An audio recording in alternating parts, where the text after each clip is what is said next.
अब चले खबर लखनऊ से लेते हैं, जहां पर लखनऊ में अखिल भारतीय ग्राम प्रधान संगठन ने एक बड़ा विरोध प्रदर्शन किया। भीषण गर्मी के बीच हजरतगंज में गांधी प्रतिमा पर पंचायत बचाओ अभियान के तहत पंचायत प्रतिनिधियों ने ये जोरदार प्रदर्शन किया था। पंचायत प्रतिनिधियों के बीच अचानक डिप्टी सीएम ब्रजेश पाठक पहुंचे।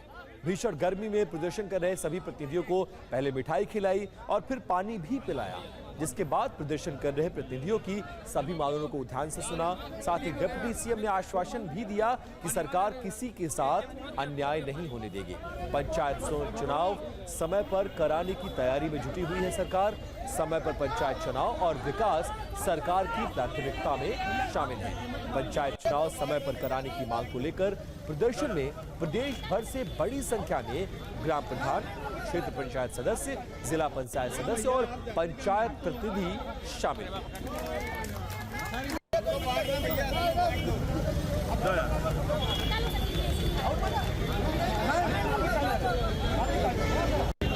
आप जाते क्यों नहीं? और यूपी से एक और बड़ी खबर है। मुख्यमंत्री योगी आदित्यनाथ ने सख्त चेतावनी दी है। यूपी में सड़क पर नमाज नहीं पढ़ने देंगे। संख्या ज्यादा है तो शिफ्ट में नमाज पढ़िए।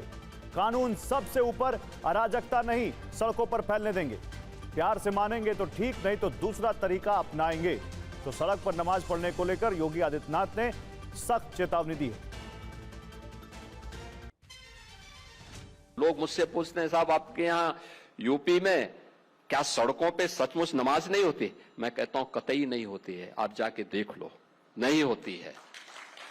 अरे सड़कें चलने के लिए है या कोई भी व्यक्ति आकर के चौराहे पे आके तमाशा बना देगा? क्या अधिकार है उसको सड़क रोकने का? आवागमन बाधित करने का कौन सा अधिकार है? जहां उसका स्थल होगा वहां जाके करें। उन लोगों ने मुझसे कहा साहब कैसे होगा, हमारी संख्या ज्यादा है।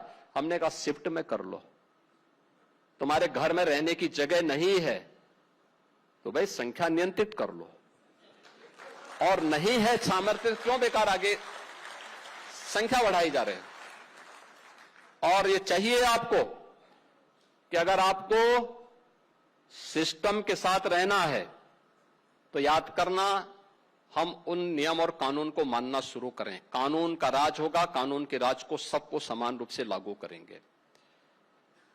नमाज पढ़नी आवश्यक है, आप शिफ्ट में पढ़िए, हम उसको रोकेंगे नहीं, लेकिन सड़क पर नहीं।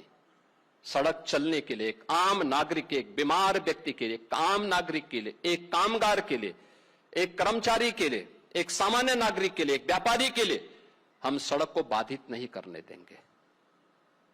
सरकार का नियम सार्वभौम है, सबके लिए समान रूप से लागू होता है। हमने सबको कहा, हमने कभी नहीं चलने देंगे, अराजकता नहीं सड़कों पे फैलने देंगे। प्यार से मानेंगे ठीक बात है, नहीं मानेंगे तो दूसरा तरीका अपनाएंगे। हमारा काम है संवाद बनाना। आप संवाद से मानेंगे, संवाद से, नहीं तो संघर्ष से भी देख लो। बरेली में लोगों ने हाथ आजमाने का कार्य किया, देख लिया ताकत। इसलिए सरकार उन सिस्टम के साथ पूरी व्यवस्था को जोड़ना चाहती है।